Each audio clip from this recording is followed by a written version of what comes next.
বিল্লাল্লে বাঞ্চুত শুন, তোর একটা ওয়ার্নিং দিয়ে দিই। তোরে যদি নান্দাইল ব্রিজের মধ্যে ফাই, নান্দাইল ব্রিজে যদি ভুলে বলে ফাই হালাই, নান্দাইল ব্রিজের তলে আছে না সুবায়াম, তোর তো এডাম কেরে ভালো হয়ে যা, সময় আছে। কিন্তু বাঞ্চুত আমার কথা হয়েছে অনুপ্রেরণার আরেক নাম হোয়াটসঅ্যাপ বিল্লাল।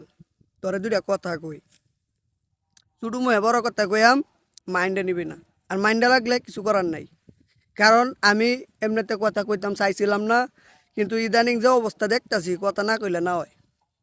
শুন বাইনচোদ, তোর একটা কথা কই, বিল্লাল্লে বাইনচোদ শুন।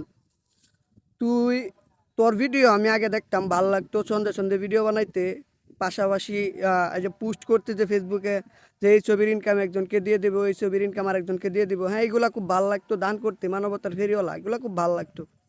কিন্তু বাইনচোদ আমার কথা হয়েছে, তোরও তো হেডাম কেরে, তোর সে তোর বড় বড় দানশীল ব্যক্তি আছে, তারা তো হেডাম লইয়া চলে না, তোরও তো হেডাম কেরে।